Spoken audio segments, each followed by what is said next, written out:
वो अहम समय था जब भविष्य को नया स्वरूप देने वाली शक्तियों का उदय हो रहा था।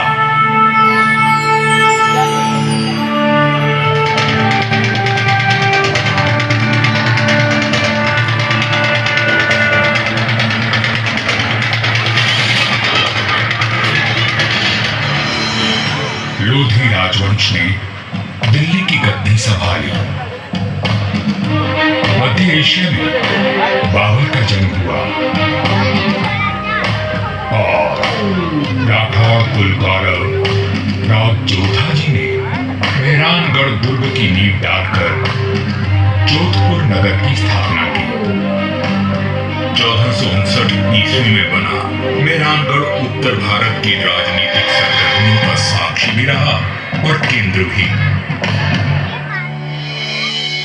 जोधपुर के आकाश में राठौर राजवंश का तेजवान सूर्य दमका, जिसका उदय मंडोर में हुआ था। मेहरानगढ़ की उत्तर पश्चिम दिशा में करीब 9 किलोमीटर का फासला तय करेंगे तो मैं अपने बचे हुए अवशेषों के साथ आपका स्वागत करूंगा। मैं किला हूं मंडोर का। मैं इतना प्राचीन हूं कि मुझे किसने बनवाया, कब बनवाया, ये किसी को भी याद नहीं। मंडोर की भूमि से आज भी अतीत के सिक्के, मंदिर के अवशेष, तोरण द्वार, स्तंभ और उत्कृष्ट मूर्तियां प्राप्त होती रहती हैं। मंडोर संग्रहालय में प्राचीन भारत के सभी प्रतीकों को सहेज कर रखा गया है, ठीक वैसे ही जैसे मैंने अपने जीर्ण अवशेषों में अनेकों गाथाएं संभाल रखी हैं।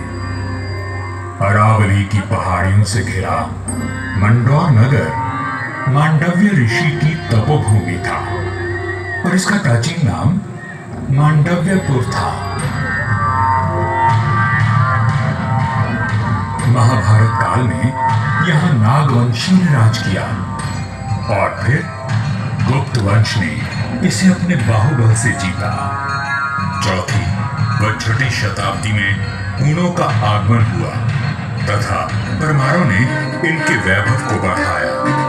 मारवाड़ का विस्तार सबसे अधिक परमारों की समयावधि में हुआ और उस समय मारवाड़ को नवकोटि मारवाड़ भी कहा जाता था।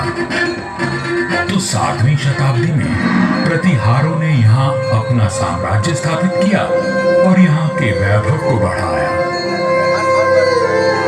मेरे साथ चलिए उस बीते हुए काल में जब यहाँ तलवारें खड़कती थी, रणभेरी और नगाड़े कंपायमान होते थे, वीर हुंकार भरते थे और रणबांकुरों के जय घोष से आकाश गूंज उठता था।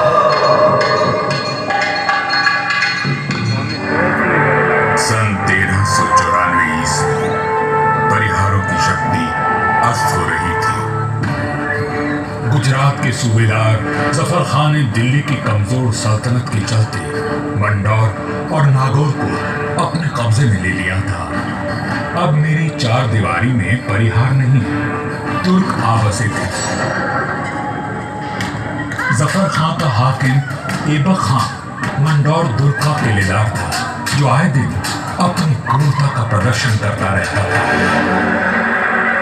पीड़ित किसान मंडौर के इंदौ परिहार के प्रधान वीरराव हेमा गहलोत के पास मदद के लिए पहुंचे।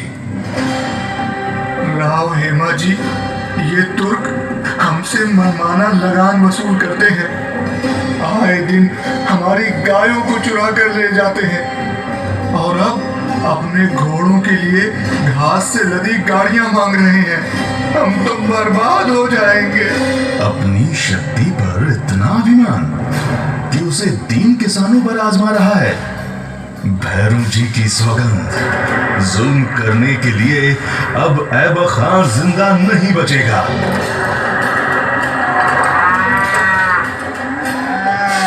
शक्तिशाली शत्रु से लड़ने के लिए बल और बुद्धि से वार करने की योजना बनाई गई। घास की कई 100 गाड़ियां तैयार की गई और हर गाड़ी में हथियार लिए योद्धा चुप कर बैठ गए।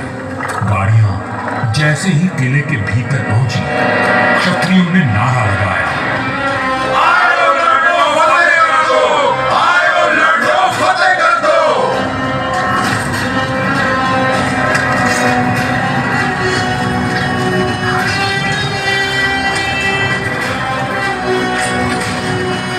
इस अचानक हुए प्रहार से तुर्कों को संभलने का अवसर भी न मिला।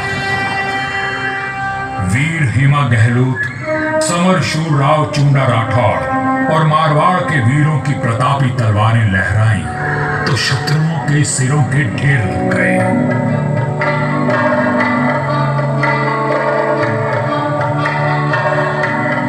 इसी जीत की याद में आज भी मंडौर में राव महोत्सव मनाया जाता है।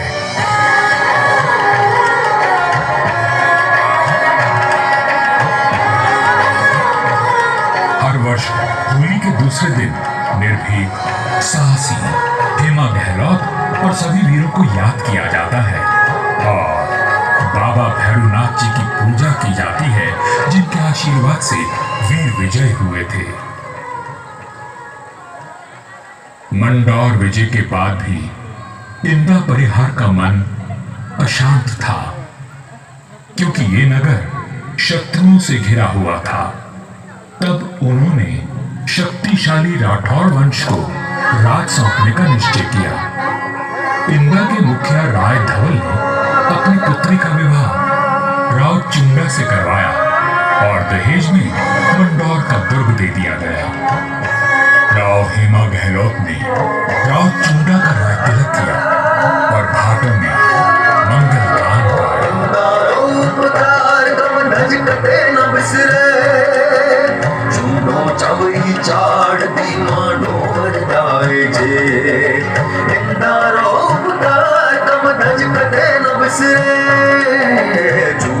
अपने कौशल और सामरिक सूझबूझ का परिचय देते हुए राव चुंडा ने अपने साम्राज्य को बढ़ाया और मंडौर को मारवाड़ की राजधानी बनाया। 1423 में नागौर के युद्ध में राव चुंडा वीर गति को प्राप्त हुए और उनके पुत्र कान्हा के बाद राजदंड राव रणमल ने संभाला।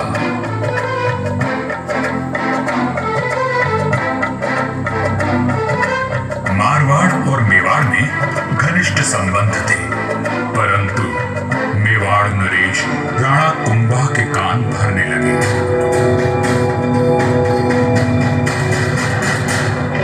मुझे राव रणमल की नीयत ठीक नहीं लगती राणा। वो आपका राज हड़पना चाहता है। वह सिर्फ एक पक्ष को देखते हैं, दूसरे पक्ष से तो उनका कोई मोह नहीं। एक मधुर संबंध में संशय और अविश्वास का विष घोल दिया गया था। 1438 ईस्वी में राव रणमल अपने पुत्र जोधा के साथ चित्तौड़ के दुर्ग में था। रणमल को किसी षड्यंत्र का आभास हुआ और उसने बेटे जोधा को किले से बाहर भेज दिया। पिता की आज्ञा मान जोधा चित्तौड़गढ़ की तलहटी में पहुंचा। तभी एक डोम ने जोधा का ध्यान खींचा, जो एक दोहा गा रहा था।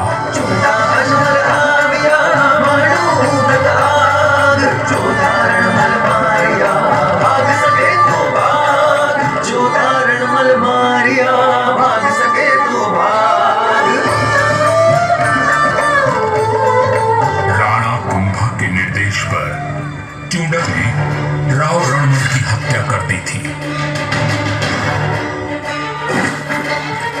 पिता की हत्या का प्रतिशोध लेने की प्रतिज्ञा लेकर युवा जोधा मारवाड़ की ओर बढ़ चला, परंतु चुंडा उसका पीछा करता रहा। वह राणा कुंभा का ताऊ था और मारवाड़ का पुराना बैरी।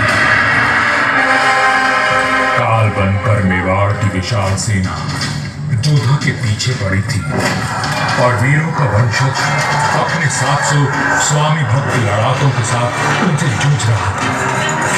विपत्ति के हर बवंडों को साफ कर जब जोधा मंडोर पहुंचा तो उसके पास केवल 7 सैनिक बचे थे और चूंडा यहां भी आ पहुंचा।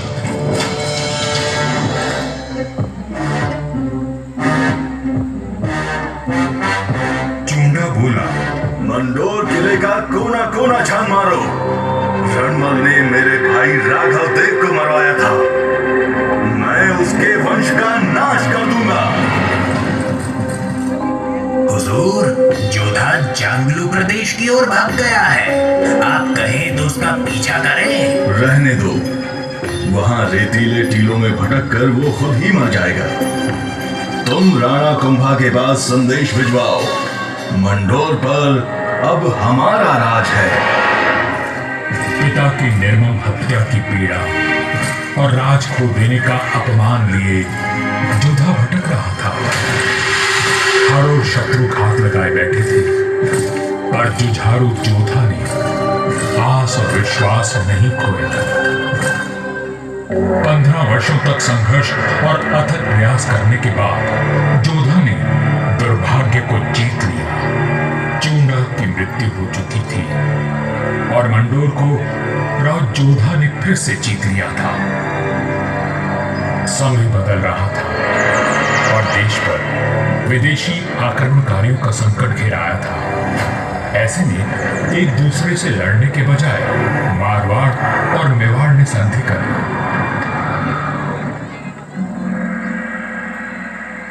पर दूरदर्शी राव जोधा को कोई चिंता खाए जा रही थी और उस चिंता का कारण मैं यानी मंडोर का दुर्ग था। किस सोच में डूबे हैं राव जी? अपने आसपास देखो, क्या दिखता है? आकाश, जंगल, पहाड़ियां। ये पहाड़ियां ही मेरी चिंता है। कई सौ साल पहले ये काफी ऊंची थी और किले तक पहुंचना कठिन था, पर भारी वर्षा और धूल भरी आंधियों ने इनका कद घटा दिया है। राव जोधा की बात पीड़ादायक परंतु सत्य थी। मैं भी अब बूढ़ा और कमजोर हो चला था, सो मेरा त्याग करके मेहरानगढ़ का निर्माण किया गया और ये सही फैसला था।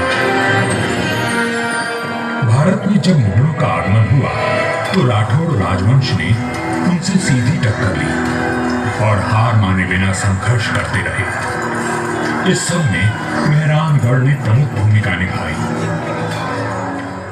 जोधपुर का इतिहास प्रेरणादायक वीर गाथाओं से भरा हुआ है।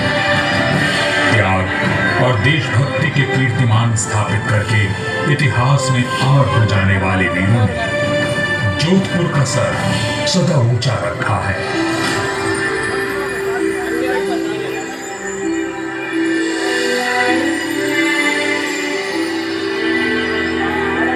इस धरती पर जन्मे सपूत अपनी भुजाओं में इतना बल रखते थे कि मातृभूमि की रक्षा कर सके। तभी इनकी छत्र छाया में इनकी प्रजा सुखी और समृद्ध हुई। पर यह बात कम ही लोग जानते हैं कि फौलादी सीनों में कोमल भावनाओं का भी वास था। राजधर्म का पालन करने वाले तलवार के धनी इन रणधीरों के मन में नवसृजन और कला के प्रति प्रेम भी बसता था, जिसका प्रमाण आज भी उपस्थित है और इस धरती का सौंदर्य बढ़ाता है। महाराजा अजीत सिंह जी को उनकी सृजनात्मक ऊर्जा और निर्माणों के लिए याद किया जाता है।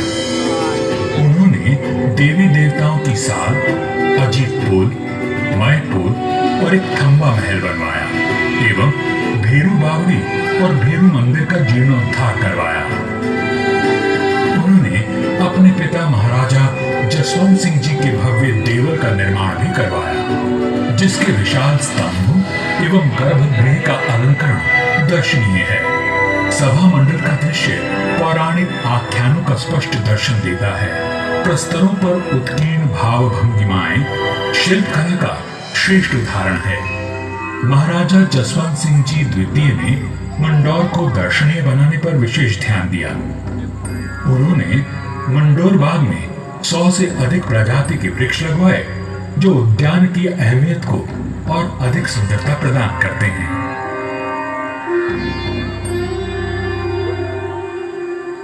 1896 ईस्वी में महाराजा सरदार सिंह जी ने मंडौर के बाग को और संवारा। महाराजा उम्मेद सिंह जी के समय 1923 और 1947 के बीच मंडौर उद्यान को आधुनिक रूप देने हेतु कई कार्य करवाए गए, जैसे नागादड़ी नहर का जीर्णोद्धार, देवलों व महलों के पास सुंदर बाग विकसित किए गए। इसके साथ ही 4 दीवारी व दोनों मुख्य द्वारों का निर्माण हुआ।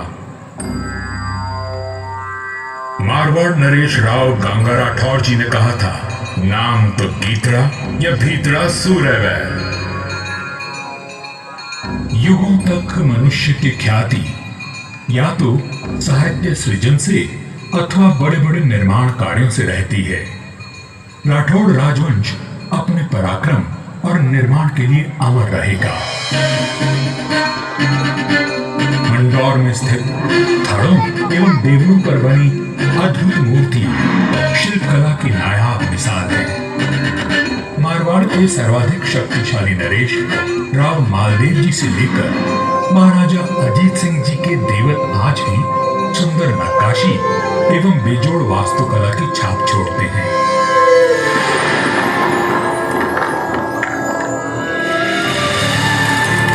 महाराजा अजीत सिंह जी के देवल का निर्माण इनके पुत्र महाराजा आवे सिंह जी ने संवत 1793 में शुरू करवाया, लेकिन इसे पूरा उनके प्रपौत्र महाराजा भीम सिंह जी ने संवत 1856 में किया।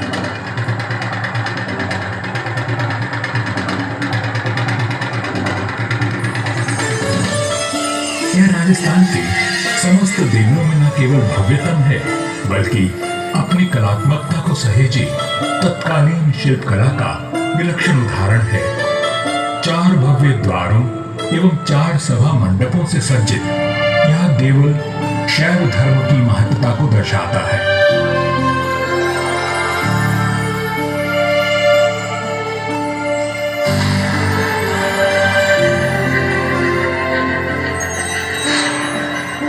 आजादी के पश्चात यहाँ कई विकास कार्य करवाए गए और 1968 में यहाँ के महलों में संग्रहालय की स्थापना की गई।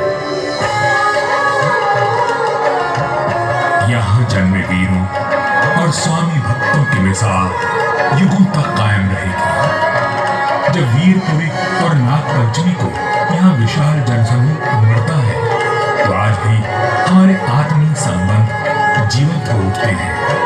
उनकी आंखों में उमड़े प्रेम और श्रद्धा को देखकर मन भावविभोर उठता है। सदियों के संबंध आज भी अटूट हैं। मुझे तो समय की आंधी ने नष्ट कर दिया, पर मंडौर के देवल, मंदिर, छतरियों और बाग को संभाल कर रखना इस पीढ़ी का कर्तव्य है।